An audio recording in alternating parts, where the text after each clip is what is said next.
Vídeos apresentadores, Thiago da Silva Lisboa, Breath of Fire 3. Essa é a capa, né, as capas que tem do jogo. É um jogo de RPG japonês, né, fantasia medieval, com personagens metamorfo, zoomorfo e antropomorfo, mutantes, né, híbridos de animais com seres humanos.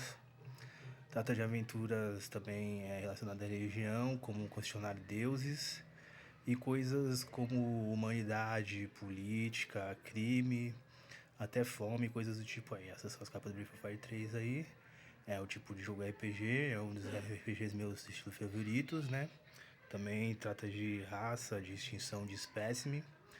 O clã dragão é procurado por uma deusa por ser muito poderoso e poder mudar o mundo.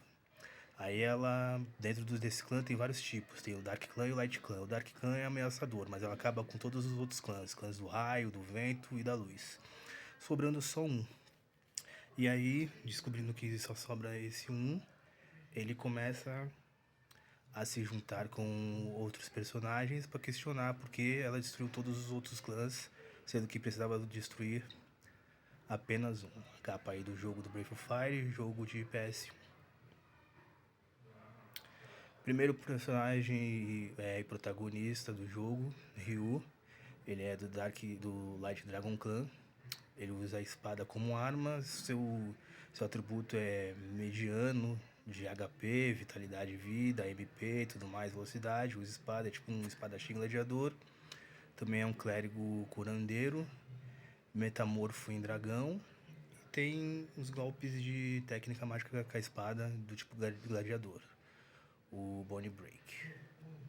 É um personagem mediano, o protagonista, como sempre, com um poder muito grande e incumbido. O basicão, o praxe dos jogos. Esse é o rei, também é o segundo personagem encontrado no jogo, jogável. Ele encontra Ryu desde pequeno, antes de crescer. A primeira versão dele é essa aí de roupa azulada, roxa.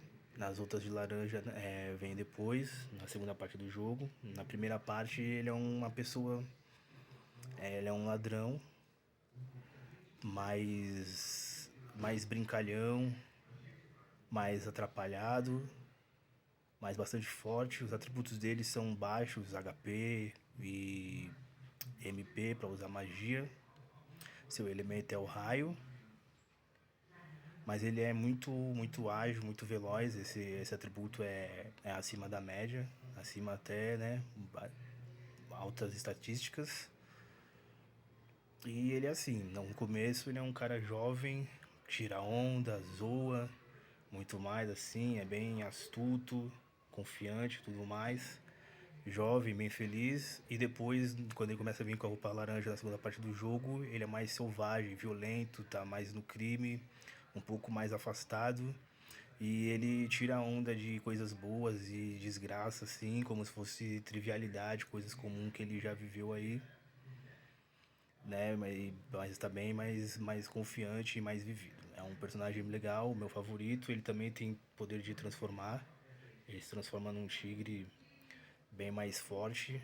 Os atributos dele aumentam, life, força, velocidade, mas ele perde magia e pode perder o controle. Aí você tem que usar certos itens para manter o controle dele e poder jogar.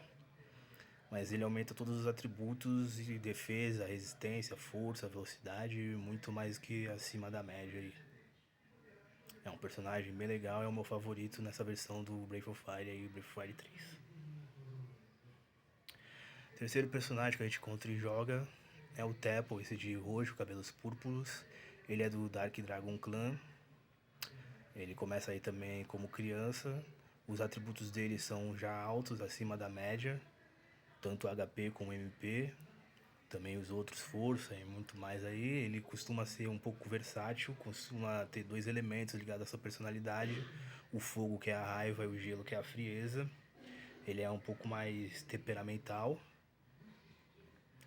mas ele é bastante sério. O Ryu, quando criança, costuma errar, é, escorregar, bater a cabeça, né? Tem essas pontos que é bem legal. Quando eles são novos, eles não são muito experientes. Aí mostra esses erros deles aqui sim, de chorar, escorregar e muito mais. E ele tá sempre ele é um pouquinho mais, como eu posso falar, mais preparado mesmo jovem. E esses erros tornam as coisas engraçadas, porque ele tá sempre fazendo as coisas certas, o Ryu errando, ele tem que ir acertando, e até o rei, que já é mais experiente, tá ensinando eles, também erra, escorrega, descobre lugares sem querer, de maneira engraçada, não importa, não se liga em certas coisas assim, tirando onda e mais, e é muito legal aí. Então, esse é o Tepo aí de roxo. Sua classe é tipo um Red Mage, usa vários tipos de magia e elemento, no caso só esses dois, o fogo e o gelo. Misturado com um ninja e um cavaleiro negro pelo tipo de personagem, de personalidade que ele tem. É um personagem bem legal também. Próximo personagem é a Nina. Nina é uma garota nova e feliz. Quando nova criança, ela é bem feliz, bem legal. É uma maga, uma bruxa, usa diversos elementos, vento, raio, fogo, gelo. É da raça da Windia, onde os seres humanos têm asas como de pássaro ou anjos. E quando criança ela é uma garota feliz e normal. E quando cresce ela continua com a mesma personalidade, sem nenhum conflito, sem nenhum trauma. Como princesa e se torna meio que uma delegada policial com um grupo no seu reino e também intervindo no dos outros aí, pegando criminosos e resolvendo os problemas aí. Ela é uma personagem bem legal, gosto bastante dela também. Mas não é tão favorito quanto o Rei. A Momo é um personagem também, pega mais pra frente. É bem legal de se jogar. Ela tem uma arma aí que é essa arma de fogo aí, o canhão, como vocês estão vendo, essa bazuca. Ela é tipo uma pesquisadora misturada com engenheira e alquimista. Mas ela é um pouco insegura, erra bastante assim, mas também ao mesmo tempo ela é bem talentosa. É uma personagem bem legal. Tem cura, o elemento terra, sua arma é uma bazuca e é o tipo intelectual que sempre vai auxiliando o grupo aí no que precisa com seus talentos que ela tem aí na alquimia, na engenharia e na ciência. Ela é bem legal também. Ela é um lemuri, tá? Peco. Peco é um personagem que as pessoas dizem ser um personagem que tem partes cômicas, talvez pelo jeito dele. Eu não vi muita parte cômica no jogo, eu não lembro, faz um tempo que eu não jogo, alguns anos, mas pelo que eu lembro, se tiver alguma parte cômica, é tipo essas partes assim de dar a cabeçada na parede, se machucar, cair alguma coisa sem querer, alguma coisa assim. Ele é mais o tipo como se fosse um bebê já mais adulto que consegue falar em crescimento. Ele é a meio árvore, um cebola, um fruto da grande árvore Yggdrasil do jogo, que representa a sabedoria e a natureza do mundo. Ele tem elementos como veneno, fogo, gelo e terra. Usa os punhos para lutar. E ele é um personagem que, pra mim, pela forma dele, o tipo de ser, inspira pureza, inocência, sabedoria. E ele também tem um poder oculto que é ligado ao elemento planta, que é a vida, né? Apesar dele não ter poder de curar, assim, ele pode ter no final ele devolve a vida para os personagens lá numa cena que é bem legal. Então é um poder oculto legal, ligado à sabedoria, conhecimento da árvore, mesmo ele sendo novo. Então fica sendo um personagem assim bem legal. Gosto do Peco por essa essência desse significado que eu vejo nele da pureza, da natureza, do conhecimento meio lendário assim e da sabedoria e desse poder oculto aí da vida. Muito legal esse personagem aí, apesar de ser um personagem novo, que carrega bastante coisa boa aí, tanto quanto o Ryu. Muito legal, mas não vejo tanta coisa cômica nele não. Garry. Garry é um dos guardiões da deusa Miriam, que é a última chefe. Ele é um dos guardiões que lutou na Guerra dos Dragões, sobreviveu, matou vários dragões, mas quando ele conhece o Ryu, eles começam a investigar e descobrem que, na verdade, era só um clã que queria destruir e dominar o mundo todo, e ela acabou com todas as espécies dos dragões. Então, eles decidiram investigar o próprio Garry, que é um servo leal dela, rezando e tudo mais aí, que matou vários, decidiu investigar porque a deusa decidiu matar toda uma espécie por causa de um clã dentro ali dessa espécie e dessa raça. Então isso daí eu acho muito legal aí. dada a devoção, ele foi investigar. Ele é um caçador, né? Matador de dragões, usa uma lança, com religião, ele tem ataques de chama, com propriedade sagrada, holy. E é um personagem bem legal. Ele tem atributos de HP e MP, HP alto, MP baixo, bastante força e defesa, velocidade entre média e baixa. E é um personagem legal aí que apareceu nessa série e nunca mais voltou. Gostaria que um personagem dessa raça voltasse aí num jogo de Breath of Fire, seja Tactics, Beat'em Up, ou mesmo no tradicional aí, ou em alguma versão aí, mesmo que seja meio plataforma como Indivisível, os outros tipos que eu falei aí. Seria muito legal um novo personagem como o Garry aí no Breath of Fire. Bunyan é um personagem icônico da série. Ele não é jogável, mas poderia ser. Né? Até num remake do Breath of Fire 3 poderia aparecer aí, ele ser jogado e ser jogável e deixar uns dois personagens aí na cabana aí. Ele é um master, ele ensina técnicas que você só pode aprender com os chefes, com os masters, né? Com os masters que ensinam, faz parte do jogo. E é muito legal, ele é um personagem tipo mascote, apesar da fase da forma humana. Quem sabe um dia ele não apareça jogável aí. Seria legal por ele ser lenhador, seria meio contraditório, mas ao mesmo tempo legal ele ser do elemento madeira. E num remake dessa primeira versão seria legal isso daí. Ele já poder ir já com eles lá, com Ryu, Rei e Teppel, ser jogável aí, deixar outras pessoas, colocar mais uns dois personagens inventados aí do mesmo estilo dele, lenhador, 2 ou 3, um grupinho aí cuidando da cabana e ele seguir junto e eles serem os master aí. Quem sabe, né? Um remake seja nesse mesmo gráfico, no do 4 ou 3D, que eu não gosto tanto assim. Mas é muito legal o personagem e o jogo. Aqui vai começar os chefes e os vilões. Esse é o primeiro chefe. Eu coloquei esse primeiro chefe, que é o Nui. O Nui é uma quimera. O tema desse chefe é muito legal, porque é tipo assim, mostra que nem sempre os heróis estão certos. Nessa parte do jogo, tá todo mundo passando fome, as folhas estão secas, estão atacando animais numa montanha. Aí o Bunyan reúne o rei, o Teppel e o Ryu para investigar. Na verdade vai o rei, que ele sabe que ele tem esse poder especial de se transformar num tigre muito fortão. Aí ele vai lá investigar sozinho, mas os meninos ficam curiosos e vão atrás.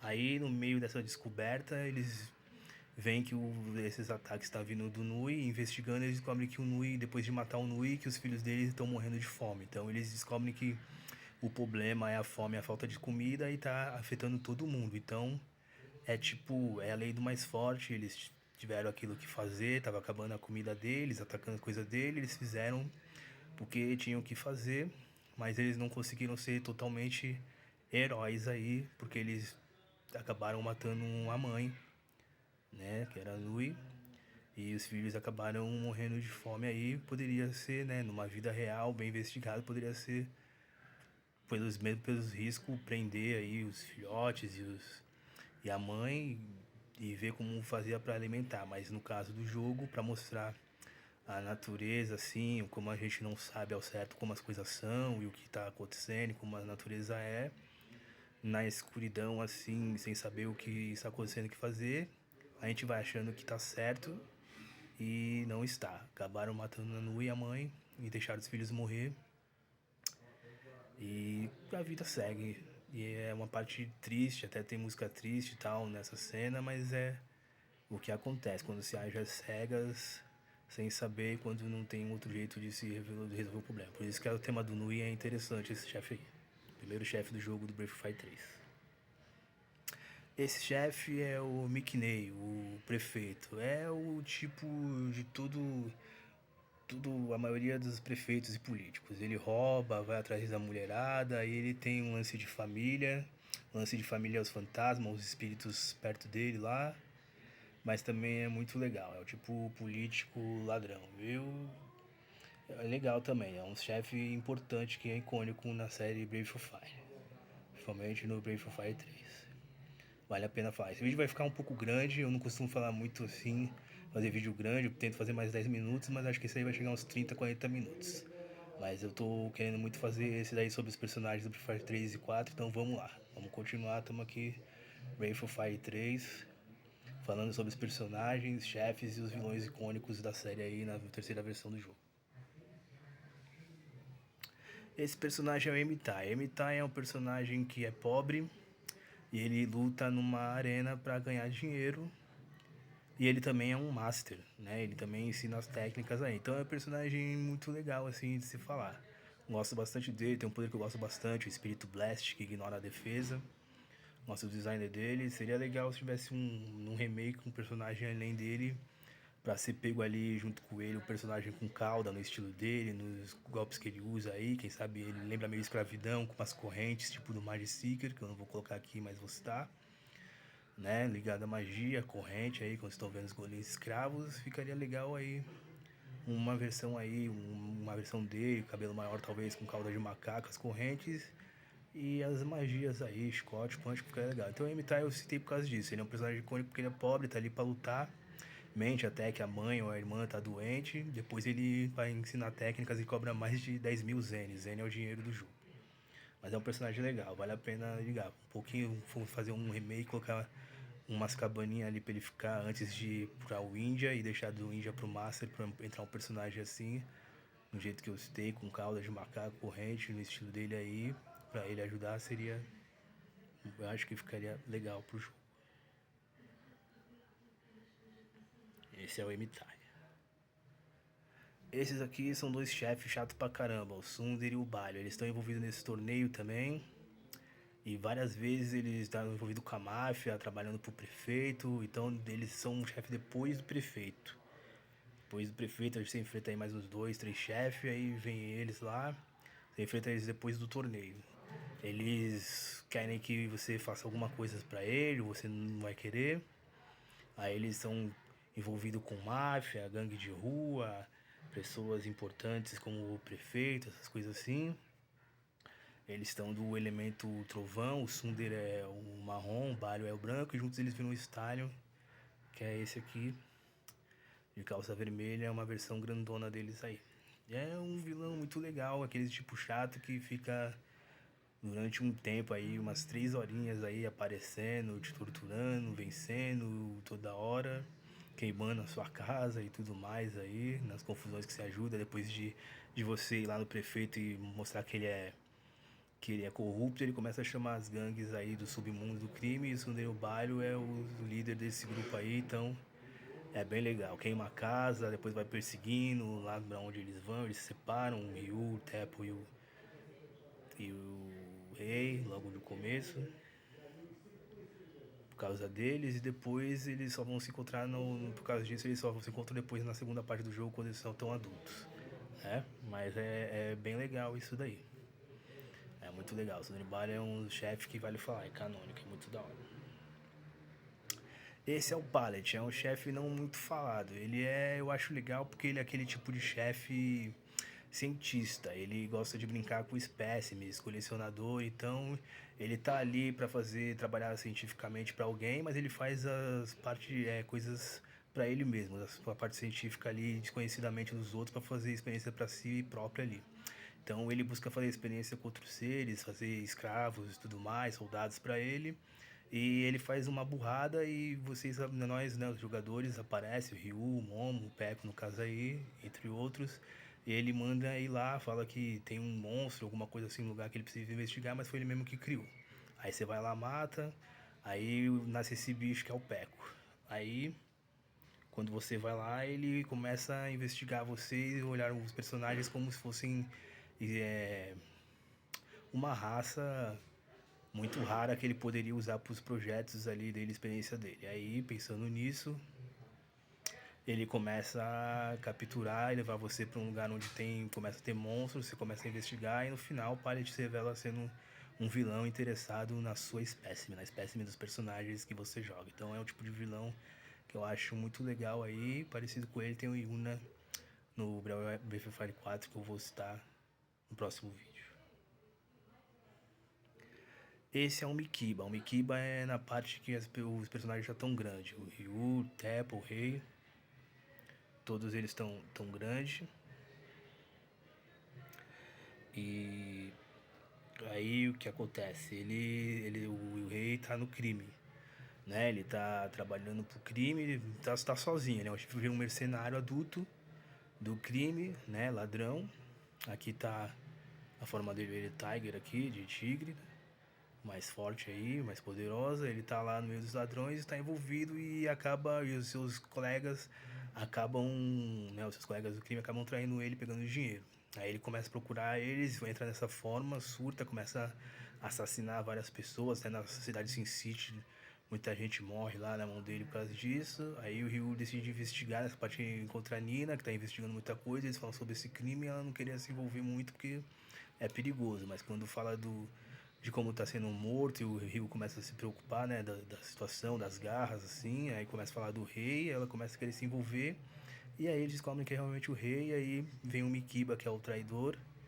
E aí o rei acaba matando o seu colega de crime para pegar o dinheiro e seguir a vida aí. Esse é Geist. Geist é um outro guardião também. Ele é um guardião igual o Gary, da deusa. Também muito fiel. Você tem que ir lá com ele pra quase um Highlander, né? Ela tem que arriscar matar os mestres, lá buscar o poder, arrancar a cabeça, buscar o poder. Então o Ryu tem que ir lá falar com ele lá pra passar o ritual de passagem dos dragões, que é lutar até a morte. E ele vai com o Gary lá, o Ryu, e faz isso. Luta com o Geist até a morte. O Geist é meio igual... É uma mistura de Gary com o rei. Ele é fiel, leal, tem crença, tem religião, tudo mais. Porém, ele tira o Ryu como um novato, um moleque, um jeito com gíria assim, meio um malandro mais velho assim. Meio molecão, mas também bem sério e bem responsável. Então é um personagem muito legal, a arma dele é uma foice aí. Também é um personagem que eu acho muito legal aí. Essa é a Days, outra guardiã. Seria legal se ela tivesse também num remake aí, no 3 mesmo. Aparecer desde o começo aí, com uma arma como uma lança ou alade, alguma coisa parecida aí. Ela é um personagem legal. Ela é a guardiã serpente. Sempre do lado, na guerra ela aparece do lado do Gary, do lado do Gary e do Geist, lutando lá, conversando entre eles, perguntando, sempre elogiando o Gary, que o Gary não tem dúvida, é o mais poderoso. Ele pergunta, você não tem pena, não sei o que? Ele fala, não sei o que, é nosso dever, é o mais poderoso. O Geist também, não vou nem ligar, a gente tem que fazer e acabou. E aí, nessa parte da guerra, aí, que é o jogo fala sobre a guerra do passado aí, dos dragões e dos guardiões, fica esse diálogo, essa parte aí, que é muito legal aí pra se jogar. E essa é a Days, a guardiã meio serpente, uma naga. Ela é uma maga também, uma bruxa. Aí tem outras fotos dela aí, de outras cenas do jogo.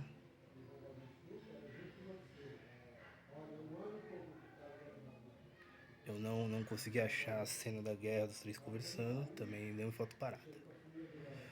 Aqui é o Teppel, novamente. Ele, quando adulto, ele volta como vilão. Depois de separar do rei do Ryu, ele volta trabalhando pra deusa com raiva dos seres humanos, né? Ele volta com raiva das outras espécies, como foi a época do Dark Dragon Khan antigo, com raiva querendo dominar, destruir tudo e criar um mundo a seu bel prazer. Ele vem, né, sendo usado pela deusa, né? Ele acaba se unindo com a deusa para querer fazer um mundo perfeito. Ela quer criar um mundo com controle tecnológico, uma coisa totalmente controlada, todo controlado sobre a vontade dela, se você querer ou não querer. Então o Teppel volta aí como um chefe aí e um vilão, que é legal e também triste na hora do final ali. E por fim, a Miriam, a deusa, que tem outros planos lá na Guerra dos Dragões, que ela começou, né? Era só o Dark Dragon Khan que era o ruim, mas ela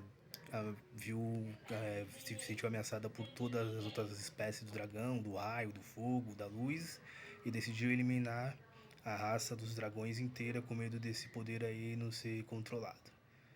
Aí, mas além disso, também ela quebra um equilíbrio e aí acaba acontecendo isso, um erro que ela cometeu, sobreviveu um dragão e o guardião que sobreviveu começa a questionar ela, questionar o que aconteceu no passado, qual é o que ela queria, porque ela destruiu todos os dragões, sendo que todos eles juntos podiam ter matado, eles não praticamente não reagiram na guerra, a não ser os dragões do Dark Dragon Khan, os dragões negros.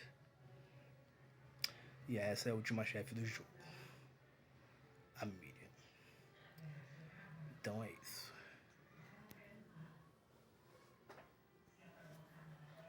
Esse é os vídeos Relâmpagos Amadores. Eu sou o Thiago da Silva Lisboa, o cara que faz o canal, faz os vídeos, tudo certinho, sem equipe nem nada.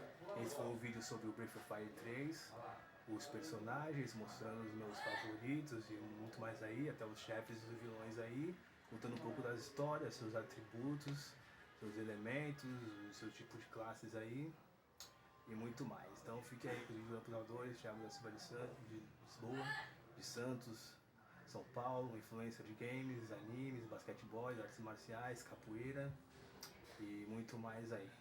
Tamo junto, é nóis. Até o próximo vídeo. Fui, um abraço. Ainda ateísta e humanista.